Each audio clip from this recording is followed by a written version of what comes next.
There's no elevator access from here on out. You'll have to get up there the old-fashioned way.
Seriously, Sean? Fuck you.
Jesus. Look on the bright side. No security to worry about. And on the not so bright side, the slightest misstep means you're effectively paste. Shut up, Sean.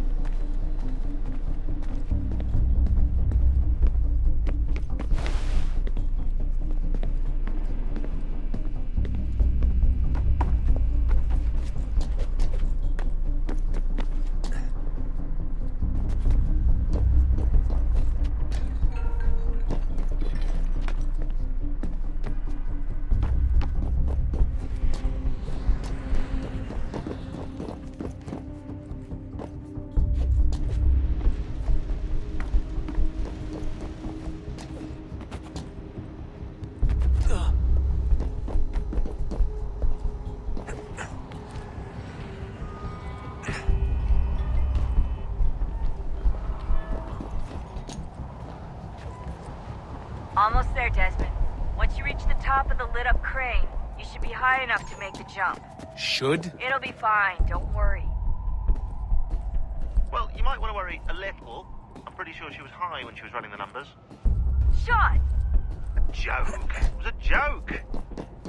Or was it?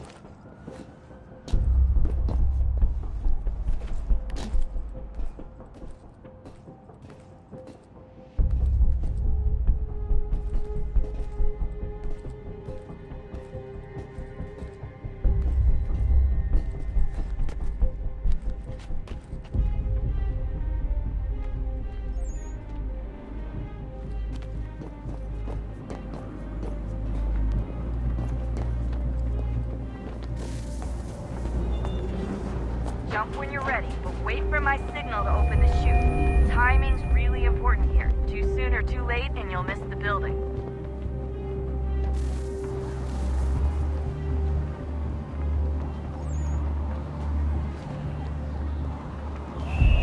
Now, open your chute.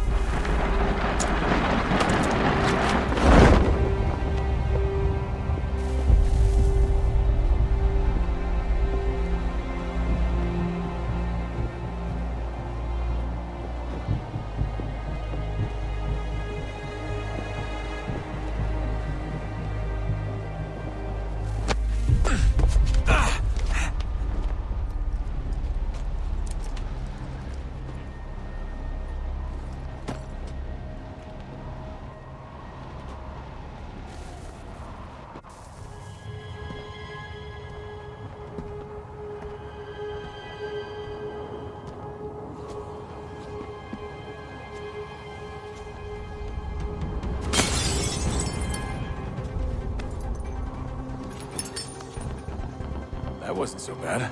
So, you must be Desmond. Not exactly what I expected, but I guess your kind doesn't have many options these days. Who are you? Ask your father. Now give me that. I don't think so.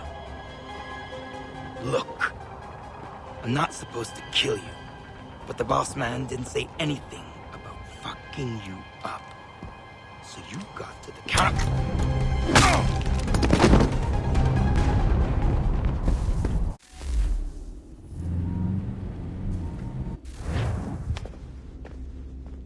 So who the hell is Daniel Cross? Believe it or not, he used to be an assassin. The assassin, the way I've heard it told, but it turned out he was a sleeper agent for Abstergo, programmed to infiltrate and destroy the organization. How did he know you were there? We could be compromised. They must have caught me snooping inside their network and sent Cross to see what we were after. If they were aware of our current location, we'd know. Though, I will say this. Doesn't bode very well for future expeditions. I've set up some cameras topside. If anyone shows up, we'll see it. I'd suggest you go see about finding a socket for that power source. Or we can return to Connor if you prefer. All the artifacts in the world won't mean a thing without the key.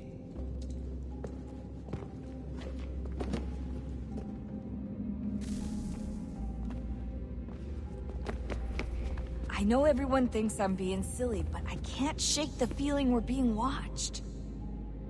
We are being watched. By Juno. Or some version of her. Do you think it's a recording? Or is she a ghost? Or something else? Is she talking to us the way Minerva talked to Ezio?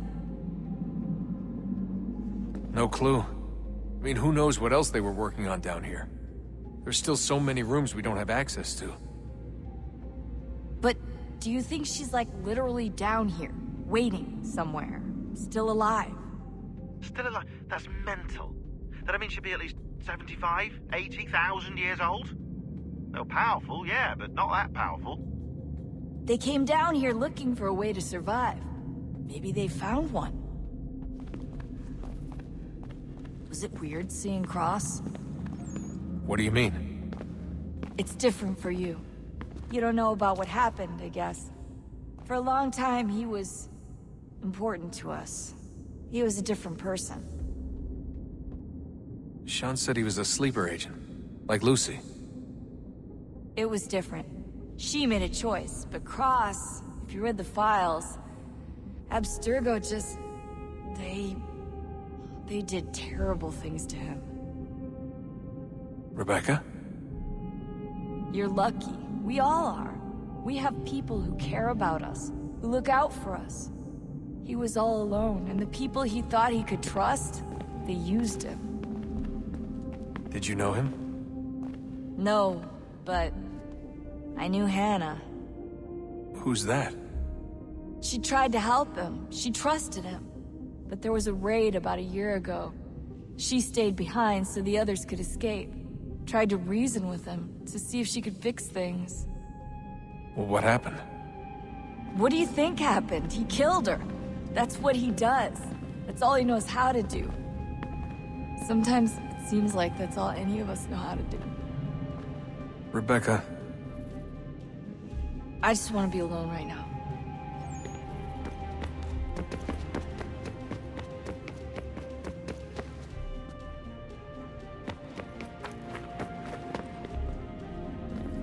Son, I owe you an apology.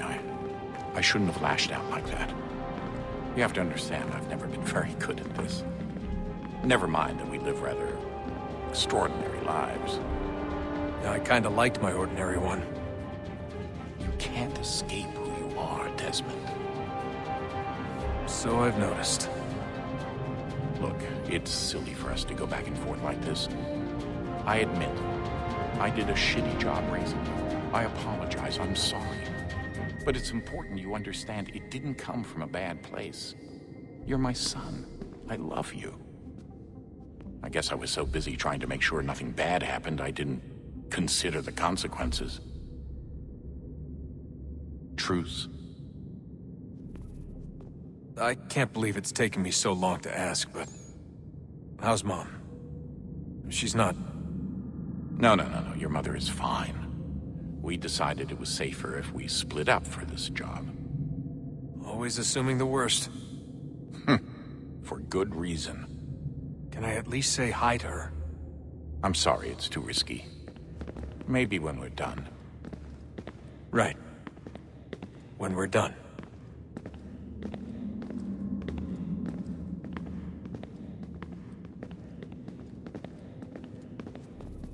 Have we ever tried to make peace with the Templars? Throughout our history, there have been moments. Several, in fact. But it's impossible. There are existential differences, insurmountable. If there were to be unity, it wouldn't be a truce so much as a submission.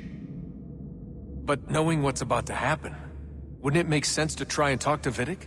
Come to an arrangement, even if it's only temporary? We'd all be so busy watching our backs, nothing would get accomplished. Imagine that. We're more productive at war. Well, have we ever tried sending in someone? Doing to them what they did to us with Lucy? Or Cross? We have, and it's never worked. We've sent people who were either too weak and found themselves turned, or too strong and were unable to carry out the charade. I just feel like we all want the same thing. We use the same words, but that's all they are, words. In the end, it all comes down to freedom. We seek it, they detest it. And so there's never an end to the fight. Not until one side is completely gone. Is that even possible? Probably not. Our two groups have existed in one form or another since, well, since forever. But things can be better than they are. And that's something. Did you look for me, Dad? When I was gone?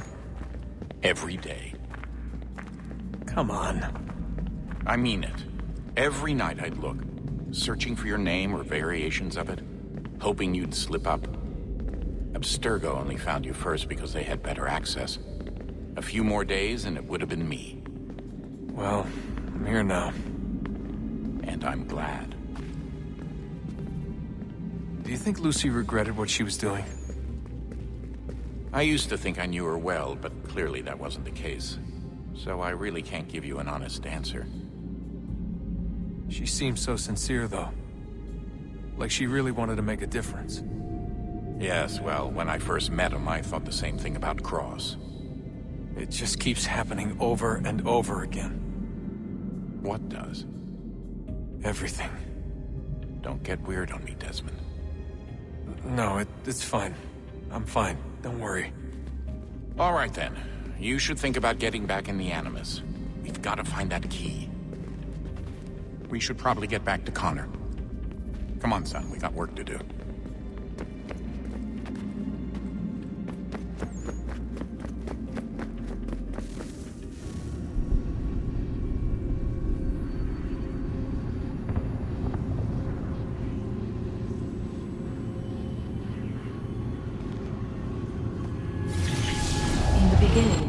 When we thought we could be saved, we sought to face the sun's wrath and contain it.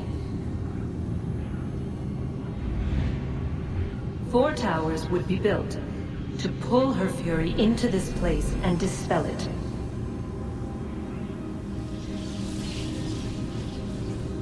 But even with all we knew, with all we had, it would take too long.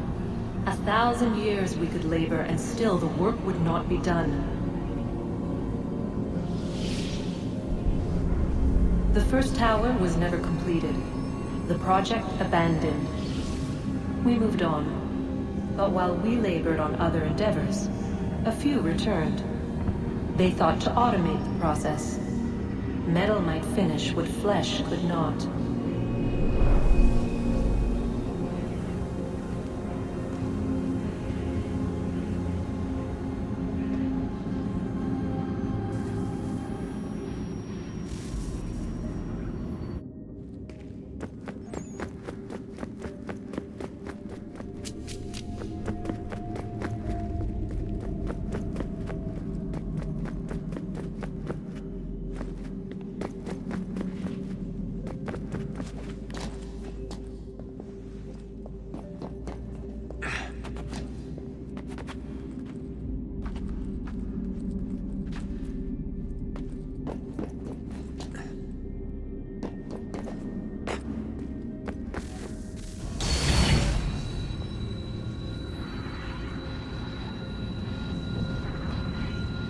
If we could not meet the sun's cruel embrace, perhaps we might rebuke it. Already we could generate the fields to protect us in times of strife. But these were small and simple things. To replicate them on a scale the size of a world, we lack the energy to make it so. Half the world, they said then. It is better than none at all. We tried. Again, we failed.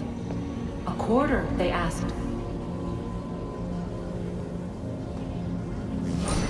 Even this we could not do.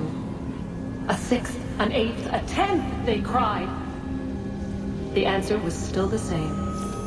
Perhaps in time a city might be spared. But it was time we did not have. So we moved on.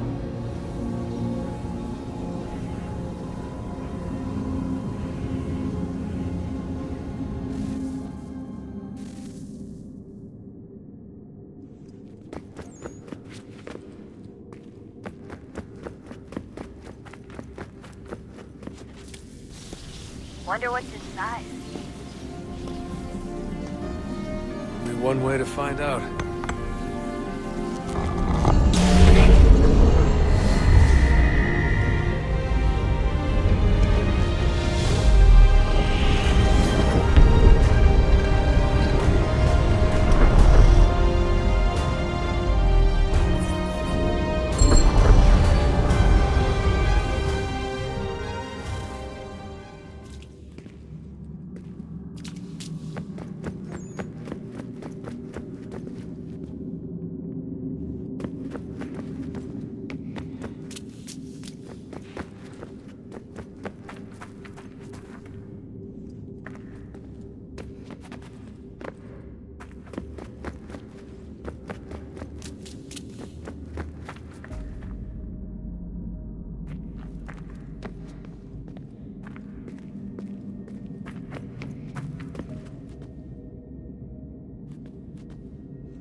Ah, Desmond, there you are.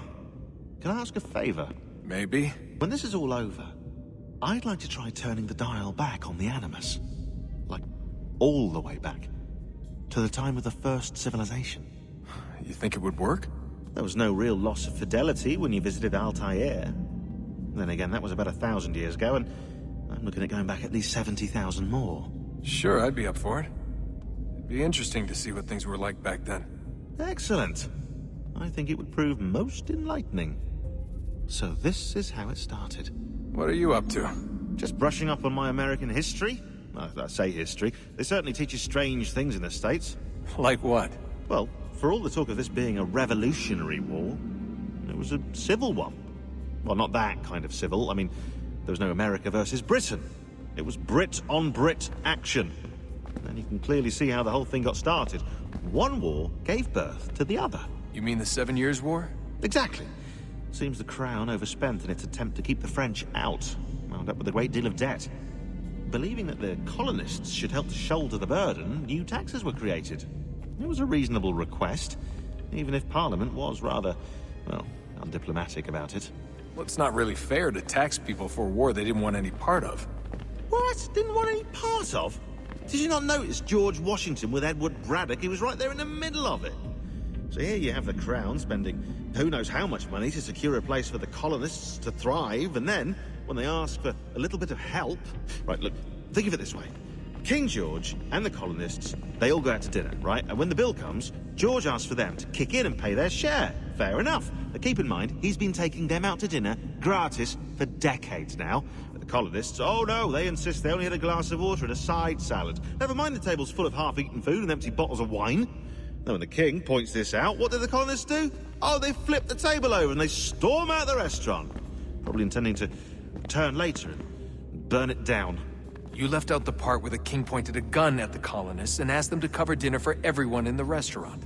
Right, yeah, interesting take. If he pulled out a gun, and I'm not sure he did, it would only have been after the 100th failed attempt at getting them to pay their fair share. But how do you define someone's fair share? Oh, well, with a war, apparently. I wonder how many other places like this exist. There are dozens of them, all over the world. And somehow no one's ever found one before us. I don't think that's true. Oh? When I was at Abstergo, Vidic talked about silencing discoveries made by non-Templars. And I'm sure Abstergo has dug up plenty. The things they must know. Regretting throwing in with us? No. Just looking forward to when we can finally trounce those bastards so I can dive into their archives. Oh, I think I found a lead on another power source. Later, Desmond. I'm in the middle of something very important right now. That's a rule. Just follow that as a rule.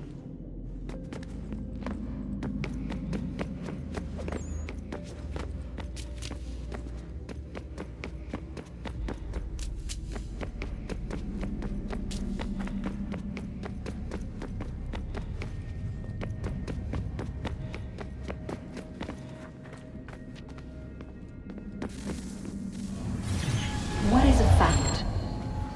Is it fixed? Immutable? Certain in its existence and only awaiting discovery? Or might it be changed? Here we learned the answer, and thought that it might save us. They were used to command, to control, to own. But we soon discovered another use. When enough sat in thrall and were told to believe, their thoughts took on form. What was imagined became real. If 100 minds could wish away a wall or create a tree, what might 1,000 do? 10,000? More? Might we change the consensus and will the threat away? We resolved to send one into the sky where it might illuminate us all. Once placed, a sentence would be uttered. Make us safe. In this way, we would change the consensus. We would save the world. But it never came to be. We sent a dozen of them skyward, but there was no way to maintain control, to direct the beam, to enthrall the world, to speak the words.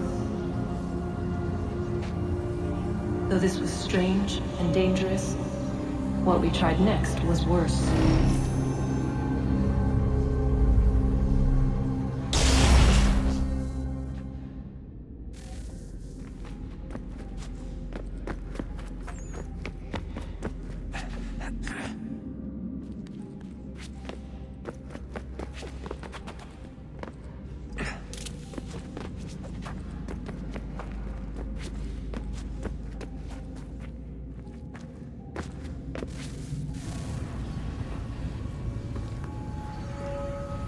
Our first instinct was to travel back, to change the past.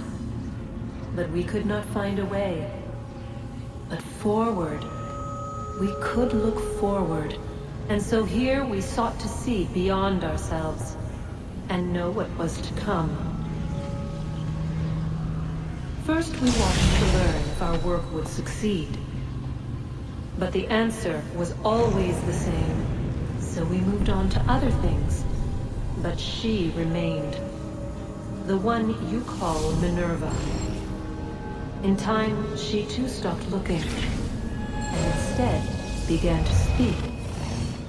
She called out across time in the hopes that you might be saved. She hid messages where none might find them, save for you and those within this place. Fascinating. Tired of it. The cryptic warnings, the threats. Just tell us what you want! But they are. We saw the Nephilim there. We seemed like grasshoppers in our own eyes, and we looked the same to them. Imagine trying to explain all this to a 2-year-old, to a grasshopper. When they said the will of the gods was unknowable, they meant it. Literally. I killed her, you know. I killed Lucy. It was the apple, son. It was Juno. I saw what she was. What would happen if I let her live? I could have stopped myself. I mean, there was a force there. But I didn't have to. I chose to. Desmond. Lucy was going to betray us and take the apple back to Abstergo. I saw the satellite launched. I saw them turn it on, and then... it failed. Whatever's on the other side of that door, it benefits Juno. We need to be careful.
Good luck, Desmond.